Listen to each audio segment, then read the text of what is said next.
Proverbs 30 verse number 4. Subject is the point of the three pointers. The point of the three pointers na topic natin ngayong umaga, mga kapatid. Okay, so Proverbs 30. Set your screen sa Proverbs 30 verse number 4. Who hath ascended up into heaven, or descended? Who hath gathered the wind in his fist? Who hath bound the waters in the garment? Who hath established all the ends of the earth? What is his name? And what is his son's name? If thou canst tell. Now, ito pong last uh, question sa Proverbs 30 verse number 4. Ito po ay obvious insinuation of the Son of God. Ano po? Dahil yung mga previous questions can only be answered by the Lord Himself. And He has a son, sabi dito. Ano po? We cannot tell what is His name. God, who can answer all these previous questions, and He has a son, sabi po diyan. Ano po? Insinuated. So, ito po yung mga questions na we will need to answer, try to answer them, ano po, sa ating pag-aaral ngayong umaga, mga kapatid. So, Proverbs 30 verse number 4. Now, meron po tayong mga maraming mga verses. Usually we deal more of verses, ano po, in studying a particular subject of the scripture. So there are 3 pointers po dito na tutunghayan po natin, ano po, 3 points, 3 vital points, at papag-aralan natin saan po ito nakaturo. Kaya ang topic po natin, the point of the 3 pointers. Ano ba ang itinuturo ng tagapagturo sa salita ng Panginoon? Itong 3 pointers na tinatawag natin, na sinasabi natin, ay sa marami po ito, pero sinabi lang natin 3 pointers dahil they are categorized into 3. The first pointers na we are going to study is about prophecy. The second pointers is about the Holy Scripture. And yung third pointer ay it's about the law. Okay, so either way, papag-aralan po natin ito. Ano ba ang pinaka-point ng 3 pointers na ito? That is our message this morning. Ano po? Okay? Dahil maraming mga tao, maraming mga believers na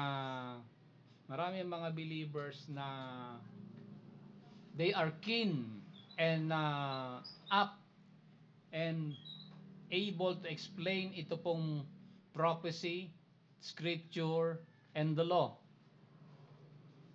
But the mistake, the pitfalls na karaniwan na ginagawa po nila is they all stay on the same position. Ano po? They do not go beyond what prophecy, the scripture, and the law is pointing to. So yan ang ating pinaka-message ngayon. Ibig sabihin sa Tagalog, nitong tatlong tagapagturo ng kahalagahan ng bagay patungkol sa Panginoon.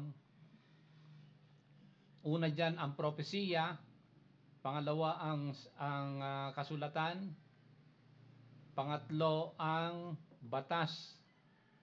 Yung tatlong tagapagturo na yan, maraming tao na bihasa po dito sa tatlo na ito, subalit hindi na sila pumupunta doon sa itinuturo ng tatlong binanggit natin. yan ang mensahe natin ngayong umaga. So, dapat malaman po natin ano ba ang tinuturo ng tatlo. Ano ba ang tinuturo ng propesiya? Ano ba ang tinuturo ng batas? Ano ang tinuturo ng salita ng Panginoon? So, unahin natin itong prophecy about the first coming and the second coming of the Lord. Ano po? So, andito sa chart natin, makikita po natin, there are 1,845 verses in the Old Testament, 318 verses in the New Testament, at na nagtuturo, ano po, all in all, yan ay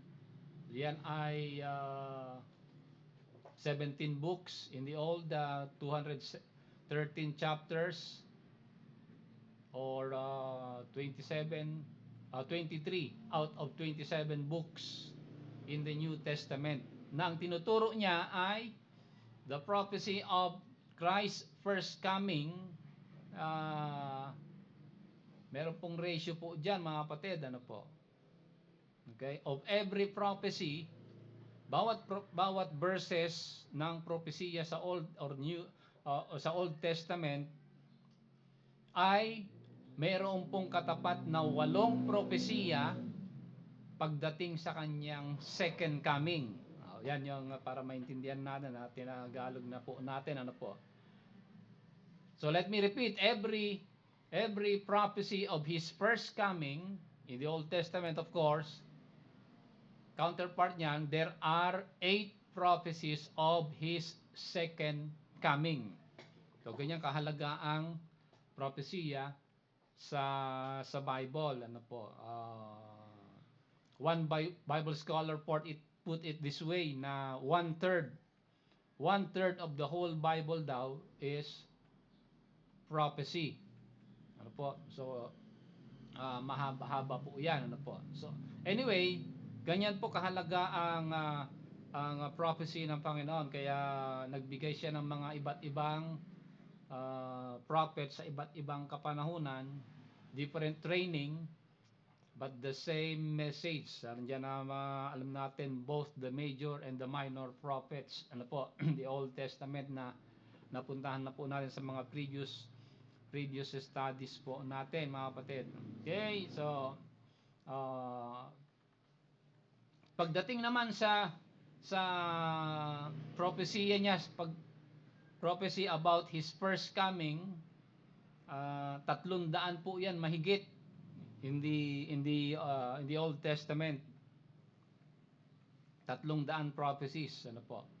At nilista lang natin itong 8 kasi hindi natin mapuntahan yung mga 300 mahigit na propesiya. Pero ito po yung very notable prophecies of his first coming sa Micah chapter 5 verse 2, ipapanganak siya sa Bethlehem. Sa Zechariah 9 verse 9, sasakay siya sa donkey, papasok sa Jerusalem. Okay? At ano ito? Itong 30 pieces of silver na ano to? Pinaka blood money na ibinigay kay Judas, prophesied yan sa Zechariah 11. At ganoon din yung 30 pieces of silver ng temple, saka yung potter's field, the same chapter. And then yung mga wounds in his hands. Sabi po doon sa Zechariah 13, saan galing yung sugat sa iyong kamay? Galing ito sa bahay ng aking kaibigan, sabi niya. So that is an idiomatic expression about his crucifixion. And of course, the familiar Isaiah 53, nandyan ang kanyang pagka-innocent, died with the wicked, at yung kanyang libingan is among the rich, sabi po dyan. And lastly, sa Psalm, the whole book of Psalm number 22, by the way, are graphic description of his crucifixion.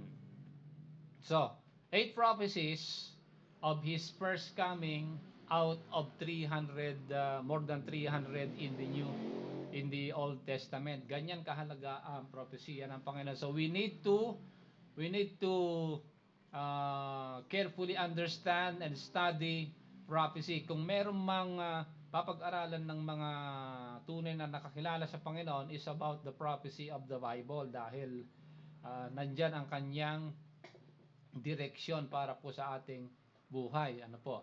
At nalaman po natin sa mga School of the Prophets na pinangunahan ni Elijah, sa kanila sa mga School of the Prophets in the Old Testament, ay it is a grave sin, not just a misconduct, but it's a grave sin na you being a prophet do not study prophecy. Ay mali po 'yon, sabi ni Elijah. So we have studied that sa previous chapters po natin, lessons po natin, I'm sorry. Okay. Now, when we go to the law, when we go to the scripture, alam na po natin itong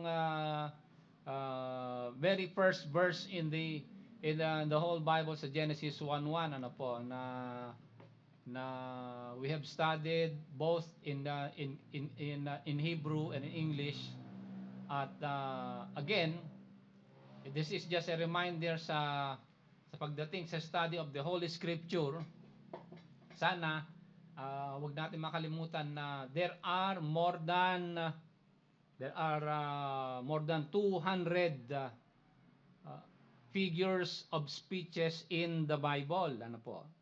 Kaya pagka pinag-usapan po yung mga figure of speeches in the Bible, must and vital in interpreting the scriptures po yan, ano po. Kaya ang dami pong lumalabas na false doctrine, false teachings is because they do not study itong expressions ng salita ng Panginoon, ano po. Kasi iba po yung idiom sa Middle East, iba po ang idioms dito po sa atin. Magkaiba po 'yan, ano po. Ang ginagawa ng iba, yung idiomatic expression sa Middle East ay binibigyan ng Eastern, ng Asian interpretation, which is they do not match, ano po. You do not interpret a Western idiom with an Eastern interpretation. Mali po 'yon. At isa sa pinakamahirap na idiomatic expression sa Bible ay ito pong sa Genesis chapter 1 verse number 1. Before the English word God, in the Hebrew Bible, meron pong dalawang karakter yan. Ito, kung titingnan nyo sa screen ninyo po, meron pong dalawang karakter. There are two characters, Hebrew letters. These are notable in the Hebrew Bible. Of course, you cannot see this in the English Bible. Neither in the Majestic King James Version, wala po yan. But in the Hebrew Bible, after the first word, kasi yung in the beginning is just one word in Hebrew. That is the Hebrew word there is Barashit. In English, in the beginning. Okay? So pagkatapos na Barashit, and then itong dalawang Hebrew letter which is the Aleph and the Tau, or the first and the last letter of the Hebrew alphabet. So, pagkasabi na in the beginning, bago isulat yung salitang God, meron pong idiomatic expression in Hebrew which is Aleph and Tau. Ang ibig sabihin po niyan, ang tawag dyan ay hypocatastasis. Okay?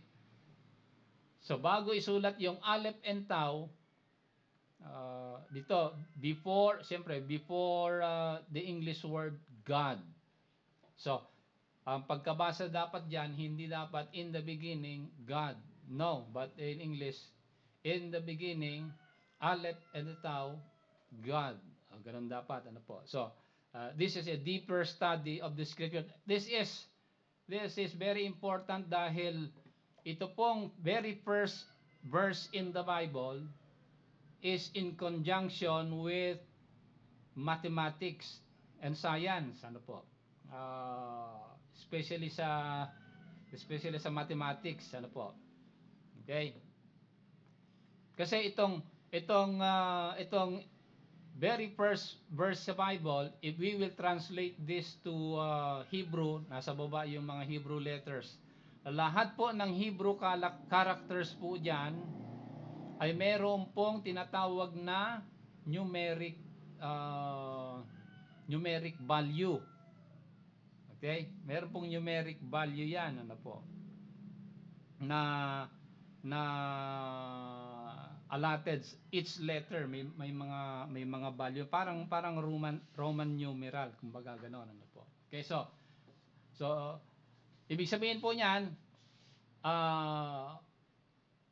pagdating sa deeper study sa scripture, ito po pinaka-signature ng Panginoon sa Bible, ano po. Kaya pag ang mga Kristiyano ay pag ang tao pinagdududahan ng salita ng Panginoon, you examine the Bible at ang pinaka-signature ng Panginoon, ito pinaka-signature niya, ano po. Magiging investigative tayo sa pag-aaral para hindi tayo magkamali, ano po. At the same thing is repeated sa Zechariah 12 verse number 10. Okay? Kung pubuksan niyo po sa inyong Bible sa Zechariah 12 verse number 10, yung verse po about the crucifixion of the Lord, ano po. Bago yung phrase na whom they have pierced, they shall look upon me, and then the Aleph and the Tau again. Again, this is in the Hebrew Bible, ha. The original Bible po ito, ano po. Okay? May mga nagtatanong kasi saan galing yung original Bible? That is documented and digitalized na po 'yan sa CSNTM, ano po. Ito yung mga under Dr. Dan Wallace. Sila po yung mga nangangasiwa in the preservation of the scripture. And in their study, they have found out itong hypocatastasis, itong Zechariah 12 verse 10, the Aleph and the Tau. Before the praise whom they have pierced, they shall look upon me, whom they have pierced. And this phrase is joined by the Aleph and the Tau. Again, the first and the last letter of the Hebrew alphabet. Ano po? Okay? So, mahalaga po yan na malaman po natin. Now, hold that thought dahil babalikan ho natin yan. Ano po? Now, pagdating sa New Testament, yung pong mga sinulat ni Moises and all the prophets and the writings, ano po, ay recognized, o kumbaga, ang tawag sa Tagalog diyan, sinang-ayunan ng Panginoon na si Moises nga ang sumulat ng mga ito. O yung propeta nga. Okay? So, saan verses yan? Nandiyan na po sa ating screen na be diligent sa study po natin dahil ito po yung one way of exercising your faith, ano po, para mapalakas, ano po. Hindi po natin dapat pinapakinggan lang ang salita ng Panginoon, but pinapag-aralan ho yan. So, Matthew chapter 8, sa Mark chapter 1, Luke, meron din dyan sa chapter 5, and John, of course, chapter 3, verse number 14. Ano po? Famous pagdating sa usapin ng salita ng Panginoon na sinasang-ayunan ng ating Panginoon Jesucristo in the Old Testament, ano po? Famous ho yan yung dalawang disipulo na nagkwekwentuhan na naglalakbay sa Emmaus Street. Okay? Dalawang disipulo, tagasunod ng Panginoon, pinagdududahan nila kung si Kristo nga ay totoong Diyos o hindi. So nagpakita ang Panginoon sa kanila at tinuruan sila ng maayos, ano po. Okay, now pagdating doon sa hypostasis, ano po, yung first and the last letter of the Hebrew alphabet, okay? At yan po ay carried po yan sa New Testament. At babasahin ko po itong, let me read itong Revelation. Ay, dali Ano yan? Sa Revelation chapter 1 verse number 11, ano po? Kasi alam na po natin itong binanggit po dito na first and the last, first and the last letter of the Hebrew alphabet. Sinang-ayunan niya ng Revelation 1:11. Ano sabi ng Panginoon? Ano po? Now take note and listen, ano po? Okay, sa Genesis 1:1 and Zechariah 12, nakalagay sa original Bible yung first and last letter, which is the Aleph, the first letter, and the Tau, the last letter of the Hebrew. Pagdating sa Revelation 1:11, ang sabi po, by the way, unahin natin yung verse number 8. Verse number 8. Ayan, ano po? Okay? In Hebrew, that is the Aleph and the Tau, the first and the last letter. But in the New Testament, in the Greek language, sa Revelation 1 verse 8, ang sabi po diyan, let me read sa Revelation 1:8, ang sabi, I am the Alpha and the Omega, the beginning and the ending, said the Lord, which is, which was, and which is to come, the Almighty.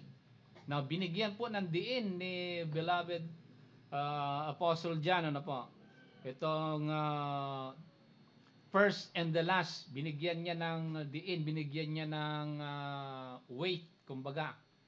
At sinang-ayunan niya na pag sinabing first and the last, there is no one else. Nung sinabi niyang the Almighty. So that is Revelation 1 verse number 8.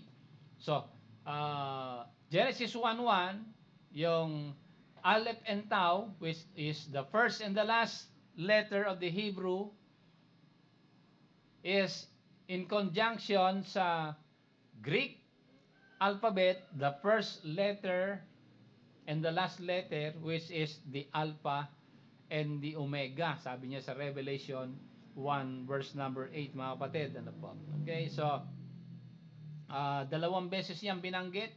Revelation 1:8. Actually, hindi lang dalawang beses, marami. Nandiyan yung mga verses. Revelation 1:11. 1:11. 1:11 and 1:17 also. Okay? Expression ng first and the last. Ibig sabihin ho yan, ang Panginoon Jesucristo ay kapareho yung binabanggit sa Genesis 1:1 na first and the last. And that is recognized by the prophet Isaiah. Ano po? So, again, ito yung mga pagdating sa prophecy, ito yung messianic profiles in the book of Psalms. Marami po 'yan, ano po. Marami pong titles ang Panginoon sa book of Psalms. At wala tayong panahon para isa-isahin ho diyan, but nasa screen niyo po naman, pwede niyong balikan po 'yan para malaman po na hindi lang siya ang the Son of God, hindi lang siya nabuhay mula sa libingan, hindi lang siya the blessed forever, hindi lang siya the judge of all nations. Marami po 'yan, he will speak in parables, he will calm the storm, to be despised, rejected, mocked, whipped, and derided, impaled on the cross. Nandyan nakasulat po lahat 'yan sa Book of Psalms. Now, pagdating sa kahalagan ng salita ng Panginoon compared sa mga modern or secular scholars, or kung yung pagdating sa katotohanan ng salita ng Panginoon, at kung totoo yung kasabihan na may kasabihan kasi na kung mas matanda o mas matagal, mas sigurado. Okay? O kaya sa mga mahilig uminom sa alak, habang tumatagal daw lalong sumasarap. Ganon din po ang mga manuscripts of the New Testament in particular, ano po. So nandito ang comparison, ano po, ng mga secular writers and their writings from Aristotle, Herodotus, Plato, Caesar, Tacitus, Homer, Virgil, Sophocles, and ito po lahat po ng kanilang mga sinulat from 200 AD hanggang 1400 AD. Ganyan ang kanilang mga sinulat. Yan ay mga ancient writings ng mga secular people, ano po. But in comparison with the Word of God, with the New Testament, okay, pinapaliwalaan lahat yan ng mga tao, lalo na yung mga nasa scholastic world, ano po. Pinapaniwalaan niya ano sinabi ni Aristotle, pagka kinote mo si Plato o kaya si Tacitus o kaya si Homer, pinapaniwalaan lahat yan, ano po. Pero sila ay most recent ang kanilang writings. But the writings itong New Testament manuscript, isinulat po yan, okay, pinaka-latest is 40 AD. Okay, 40 AD. Yan ang ibig sabihin, mas matagal po yan kumpara sa mga secular writers, ano po. At yung mga eyewitnesses po pagdating sa salita ng Panginoon, ano po, sa kanilang mga fragments or scriptures natin, ano po. Nandyan po yung mga periods, ano po. Okay. Now, ito naman po pagdating po sa area of archaeology, marami ito yung mga example lamang ng mga tao that are confirmed in the Bible, ano po. Nandiyan po ang mga particular verses, particular na mga tao na yan, ano po. Okay, na recognize sa secular history. Kaya ibig sabihin ang archaeology sa salita ng Panginoon is precise and exact at true. Ano po? Dahil pinatunayan niya ng area of archaeology. Okay, so pagdating naman po dito sa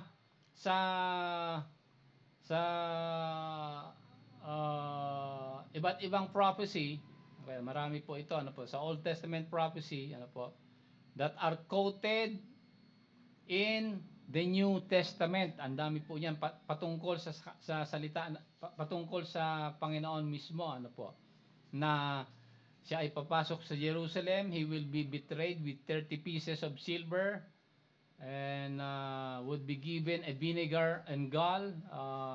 Psalm 69:21 po yan nakasulat, ano po. So lahat po ito they are all fulfilled in 1 week, sa last week ng buhay ng ating Panginoon, ano po. Kaya kung ikaw ay nabubuhay sa kapanahunan ng Panginoon at you are diligent in studying the scripture, walang tao na sa kapanahunan niya na tinupad niya lahat ng propesiya sa isang linggo. Ang dami niyang tinupad na propesiya patungkol sa kanyang sarili. So wala kang gagawin doon kundi paniwalaan siya, ano po, dahil siya nga ang nakasulat sa mga prophecy ng mga prophets. So marami po yan, din natin isa-isahin ho yan, kung saan siya galing, kung saan siya nanirahan, kung saan ang birthplace niya, bakit nakarating siya sa Egypt, bakit dahil siya ay taga Nazareth, taga Galilee, in Nazareth, bakit pinanganak sa Bethlehem. Ayan, nandiyan lahat ho yan, they are all prophesied to the letter, and they are fulfilled uh, exactly as what the scripture is saying. Now, let us go back to Genesis chapter 1. Sinabi ko kanina, ito pong very first verse in the Bible na in the beginning God created the heaven and the earth in Hebrew. Sabi ko kanina may mga assigned numbers po 'yan, di ba? Bawat letters in Hebrew may mga numbers na naka-assign sa bawat letra. Ang formula diyan ganito, ano po? Yung number of letters sa Genesis 1:1 times the product of the letters, okay, divided by the number of words times the product of the words is equivalent to 3.1416. Okay? So, wala tayong mahabang panahon kasi kung bawat letter ho yan, bibigyan natin ng pupuntahan natin na yung numeric value niya. Naku, mahaba yan, pero sinamarize ho natin, ano po. So, if you are keen to mathematics, familiar sa iyo itong 3.1416. Ano ba yung 3.1416 sa mathematics? Okay, familiar yan sa mga engineers, hindi nakakalimutan dahil first semester pa lamang sa kanilang course ay in fact third year or fourth year high school ay tinuro na sa amin yan eh. Okay? Itong value ng pi 3 which is 3.1416. Oh, round out na yan, ni round off. Okay? So, yan po ay embedded sa very first word of the Bible sa Genesis chapter 1 verse number 1. Now, hindi po yan, pwede na sabihin, hindi yan pwede sabihin na accidental. Okay? Kasi pag accidental ho yan, bakit exact yung kanyang value dyan, ano po? Okay? Now, pagdating naman sa first verse sa John, ano po, sa aklat ng John chapter 1 verse 1, the same formula gagawin natin, this time in Hebrew, yung English word na in the beginning was the word and the word was with God and the word was God, you translate that to Greek letters at ganun din ang formula gagamitin mo sa Genesis 1:1 kanina, the number of letters times the product of the letters divided by the number of words times the product of the words, ang value po niyan is 2.7183.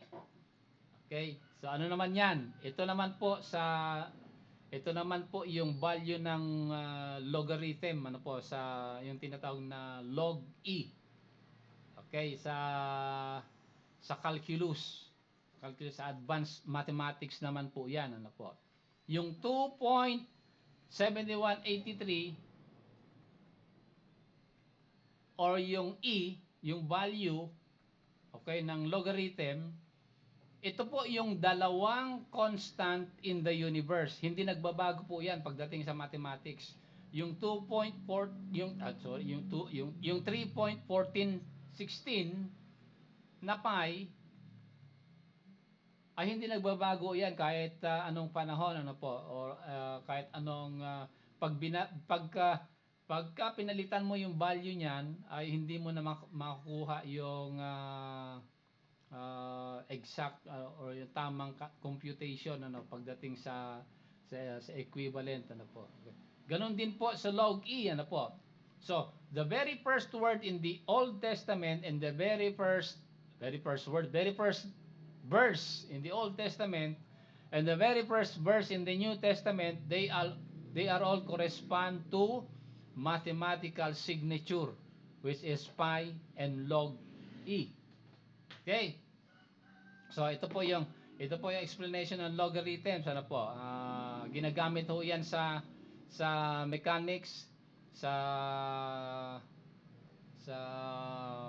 electricity, Sa advanced mathematics, pag ginamit yan yung value ng pag sinabi kinubik mo yung cosine plus plus sign eh, times blah blah blah, okay, yan ang value po niyan, ano po, okay. O pagdating sa prime numbers, lahat po yan nandyan yung e, which is 2 point usually up approximate yan, ano po, 2.71 80 plus, okay. Now, pagdating naman sa, so yan yung prophecy and the scripture. Punta tayo sa salita ng Panginoon, ano po. Ito yung napag-aralan na po natin. Another pointers po, hindi lang po yung prophecy, hindi lang po yung scripture, but the law, ano po. They are all pointing to something or to someone, ano po. Okay? Dahil in prophecy, they point to a person, the scripture, they point to something else, the law, but the law will point to someone, ano po. Or vice versa, dahil nagkakaisa naman itong prophecy, the scripture, and the law. Now, in Hebrew, ang alam lang natin, meron pong 10 commandments. But prior to the 10 commandments, bago inutusan ng Panginoon si Noah na gumawa ng ark, or before or after the ark, ano po na ginawa niya, binigyan niya po ng kautusan si Noah, ano po, yung tinatawag sa Hebrew na Noahic law. So before Moses, meron pong 5 law, 5 kautusan na binigay kay Noah. Originally, isa lang ang kautusan ng Panginoon kay Adam and Eve. When humanity rebelled, binigyan ng 5 kautusan si Noah to save himself and his family. And then, the nation were divided. Pagdating naman kay Moses, to preserve the nation of Israel from outside idolatry of their neighboring countries, God gave them, alam natin, the 10 commandments. But a diligent study ng salita ng Panginoon, hindi lang 10 ang utos ng Panginoon sa Old Testament. Ano po? There are 613 laws of Moses in the Old Testament. Tinatawag yan ng mga Hebrew the mitzvot. Okay, the mitzvah. The mitzvah, 613 mitzvah. 248 are positive commandments, 365 are negative commandments, comprising itong 613 laws of Moses. So, bakit binigyan ng isang kautusan si Adam and Eve? Is the same purpose. Bakit binigyan si Noah ng 5 kautusan? At bakit binigyan si Moses ng 613 is the same reason. Malaman natin mamaya-maya, mga kapatid. Ano po? Okay, now,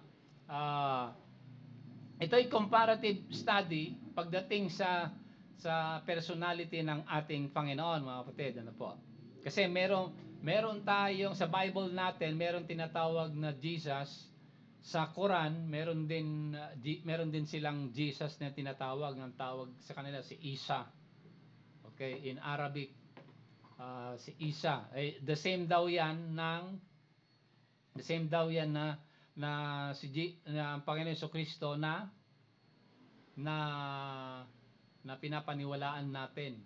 Pero kung titingnan natin yung pinaka-Bible po nila, okay, yung Jesus ng mga Muslim, he was conceived under the dry palm.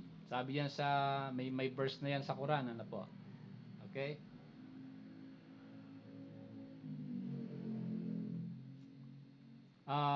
Pangalawa, it was like Adam created from the dust.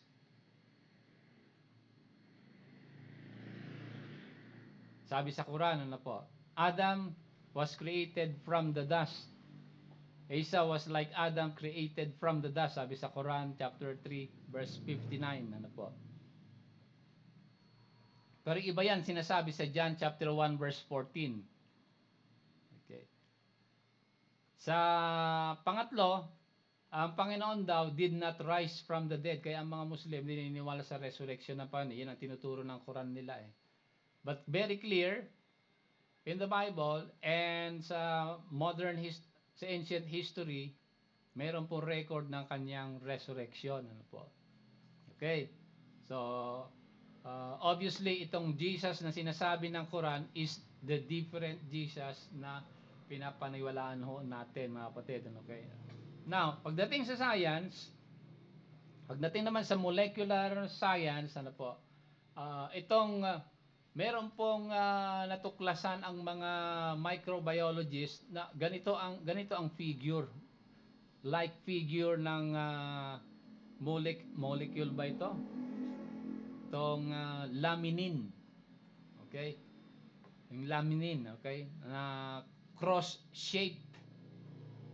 So even in molecular biology, ang signature ng Panginoon is carried, is not only in the scripture, but even in the very foundation of life itself ay nakikita po yan. Ano po? No, pwede natin sabihin, pagkaroon tayo ng critical thinking na ano lang yan, coincidental. Okay, coincidental. But pagdating sa pinaka fabric ng life po natin, pag pinag-usapan itong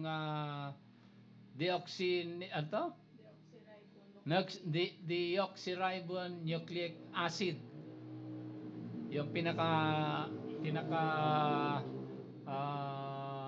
code, ano po, pinaka code ng buhay ng tao o yung DNA, meron pong ginagawit, meron po yung sequence na nangyayari sa katawan natin na hindi natin napapansin.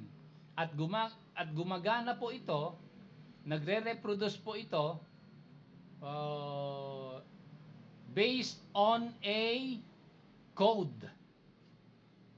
Okay? Based on a program.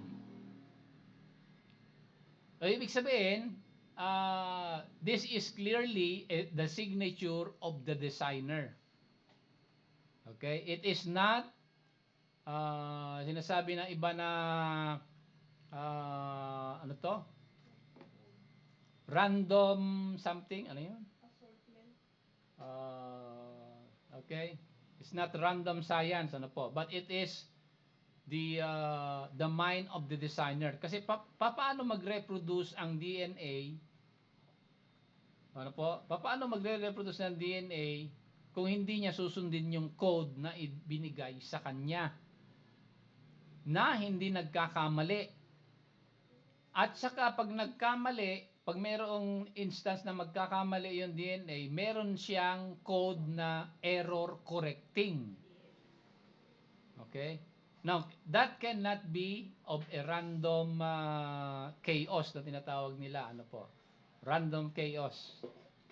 Okay? Hindi yon. Hindi totoo yun. Ano po? Okay, so itong ano tong A? Adenine, thiamine, cytosine, and guanine. Okay, meron po silang code na nagre-reproduce sila ng every 10, 5, 6, and 5. Okay? Now, if we go back to sa numeric value ng scripture kanina, yung bawat letters sa alphabet, meron pong numeric code. Di ba sinabi ko kanina, ano po? Example doon sa Genesis chapter 1, ano po? May mga numeric code yan, bawat letters. At exactly, ano po? Itong numeric code ng YHVH, ito yung unspeakable name of the Lord eh. Okay? YHVH, ito yung sa mga Israelites, hindi mo dapat binabanggit ang pangalan ng Panginoon, ano po? Para mabanggit mo, palitan mo ng ibang salita but the same equivalent. Kaya lumabas yung tinatawag na Adonai. Okay? Kasi hindi po mabigkas itong YHVH eh. Puro ano yan, puro consonants, walang vowels eh. Okay? At yung numeric value ng YHVH is 10565 also corresponding sa sequence ng DNA natin. So, yan ay nilagay lang natin pangkiliti sa kaisipan natin dahil that is clearly a signature of the Lord, the creator of everything. Ano po? And then, pagdating sa meaning naman, ano po? Okay, yan, clearly ano yung YHBH. Okay? Jesus of Nazareth, Melech is the Hebrew of king of Yehudim, of the Jew. Okay? Yan po yung Hebrew ng YHBH. Pag binasa po yan sa modern Hebrew. Kasi iba po yung Paleolithic Hebrew, iba yung modern Hebrew. Yan yung nakasulat sa John 19 verse 19 and 20. So clearly makikita po natin throughout sa prophecy, sa batas ng Panginoon, and even in mathematics and even in science, itong fingerprint or signature ng Panginoon is clearly seen. Kaya pagka tayo po ay nagdududa sa kakayahan o pangako ng Panginoon, tignan natin ang kanyang pangako. Ano po? Hindi ko na isama dito yung meron pang isang mathematical computation sa Matthew chapter 1 pagdating sa genealogies ng Panginoon eh. Mahaba-haba po 'yun eh. Pero nalaman po natin doon na hindi nagkakamali ang Panginoon. Ano po? Ito yung nakita ni Prophet Balaam sa Numbers chapter 2. Okay, nung ito si Prophet Balaam, nakita ni King Balak, bakit may daming tao doon? Sabi niya. Sige, sabi niya. So alam natin yung kwento. At sabi ni King Balak, ikaw ang prophet ng Israel. Gusto ko yung mga tao na yan ay mawawala sila. So, pag nakita mo sila, ang sasabihin mo is always cursing. I-curse mo ang bansang Israel at mawala sila, sabi ni King Balak. At kung gagawin mo yan, bibigyan kita ng maraming ginto. So, the same old story, ano po. Okay? Different time, ano po. So, ito po yung pinaka-mapa. Ito yung pinaka-mapa ng layout, ano po, ito yung pinaka-layout ng bansang Israel habang sila ay nagmamarcha papunta sa promised land.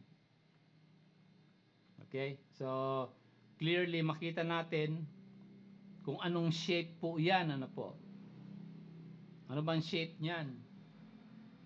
Ha? Ito yung ito ay skeptic view yan ha. Skeptic view. But if we go sa reductionist view, dito sa pinakagitna, the same figure will be seen also sa Ark of the Covenant. Okay, kasi yung layout ng furniture sa tabernacle is the same figure. Okay, kung papasok ka dito, ang unang makikita mo dyan is yung brazen na labor, yung hugasan na malaki. Pag pumasok ka sa Holy of Holies, nasa kaliwa mo yung menorah, nasa kanan yung table of incense. Pag dumiretso ka pa ganon, sa Holy of Holies, nandun yung Ark of the Covenant. Okay, so the same figure. Mga kapatid, ibig sabihin yan, ganito. Ano po? Ibig sabihin yan, itong YHBH is the I am in the book of John. Ano po? Maraming I am ang Panginoon, ano po, sa book of John, mga kapatid. So this is just a review and to establish ang ating pananampalataya. Ito yung kanyang statement patungkol sa kanyang sarili. Okay? So, binigyan tayo ng mga footprints niya, ng mga pinaka-signature niya sa Old Testament from prophecy to the law.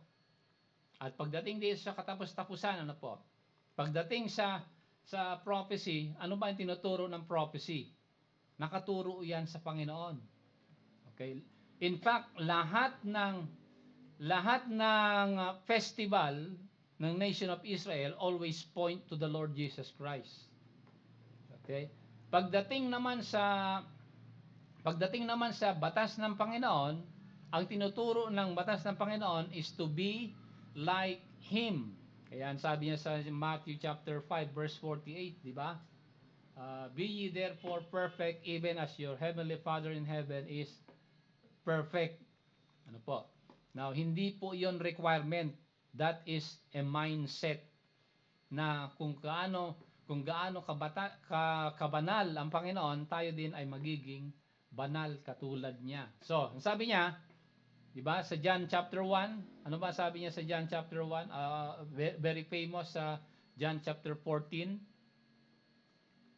I am the way, the truth, and the life. Wala nang ibang daan patungo sa Diyos Ama maliban lamang siya. Bakit? Dahil siya ay nanggaling sa Ama. Bumaba siya, so alam niya ang daan pabalik sa kanyang Ama. Kung hindi siya nagkatawang tao, hindi siya ang tamang daan, mga kapatid. Okay? Wala nang ibang leader ng relihiyon na gumawa niyan. Bumaba siya, namatay siya at nabuhay siya sa kanyang sariling lakas maliban lamang siya, mga kapatid. Ano po? Okay? So, sabi din niya sa John chapter 10, I am also the door. I am the resurrection and the life. I am the bread of life. I am the good shepherd. I am the true vine. I am the light of the world.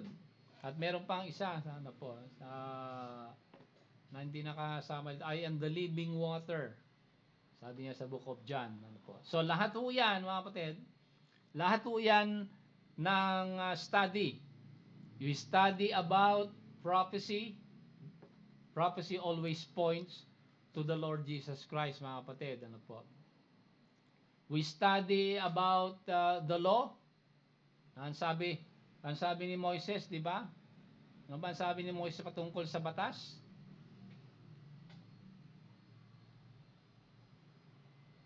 Bakit ibinigay ang batas ng Panginoon? Sabi niya sa Galatians chapter 3. Chapter 3, I think malapit sa last verse 'yon. Ayun, dito. Saan na ba 'yon? Ito. Verse 24, wherefore the law was our schoolmaster to bring us to Christ, that we might be justified by faith. So every prophecy points to the Lord Jesus Christ. Every scripture points to Him. And every law points to the Lord Jesus Christ, mga kapatid. Ano po? And, kaya nga sabi niya sa John 5:39, search the scriptures, for in them you think you have eternal life. And referring the scriptures, they testify about the Lord. The scripture points to Christ. Okay? And, yun ang sinabi niya sa mga disipulo, lalo na yung mga dalawang nagkakaroon ng doubt patungkol sa kanya, na naglalakbay sa road sa Emmaus. Luke 24:44, and He said unto them, these are the words which I spake unto you while I was with you, that all things must be fulfilled which were written in the law, as the Torah, the law of Moses, and in the prophets, the prophecy, okay, or the Nevi'im, and in Psalms.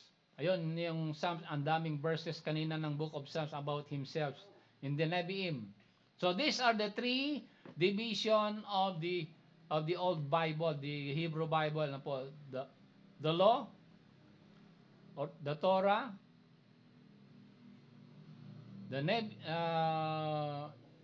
the Nevi'im, and the Ketubim, the Tanakh in Hebrew. Kapatid, ano po. So, ah, kaya nga kaya nga binabanggit natin lahat po itong pag-aaral po na ito, ano po. Lahat po ng pag-aaral po nito patungkol sa prophecy, the Holy Scripture, and even the law, ang pinakahantungan ho niyan, mga kapatid, this is the point of ng tatlong points na ito. They are all pointing to the Lord Jesus Christ, sabi diyan. Kaya nga sabi sa last verse, di ba? And ye and if ye be Christ, then ye are Abraham's seed and heirs according to the promise. Okay, what promise? Yung promise niya kay Abraham na all are made the children of God by faith. Sabi po diyan, on the Lord Jesus Christ, mga kapatid, ano po. Okay? So, ang pinaka-essence po nito, let me read for you itong, asan na ba yung, merong verse dito sa, merong verse po dito sa, punta natin sa pagtatapos natin. Let's go to the prophet Malachi. Malachi, that is yung tamang pronunciation niyan in Hebrew. Okay. Malak is the Hebrew. Malachi. Okay? Or the messenger in English. Okay, mali-mali tinuturo minsan ng Hebrew ginagawang English na naiiba ang meaning. Okay, saan na ba ito? Ano ba ito? Malachi chapter 4. Chapter 4 verse number dali, ba't gumagalaw ito? Dahil sa closing verses natin, nasan na ba 'yon?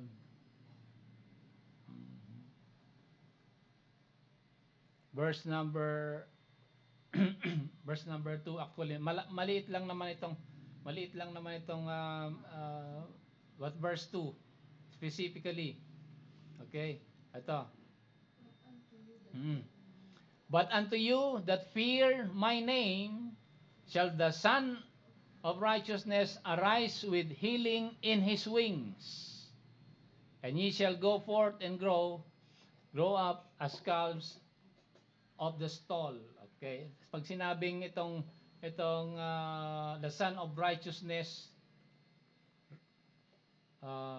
arising with healing in his wings, sabi po diyan, ano po? Quoted yan sa New Testament.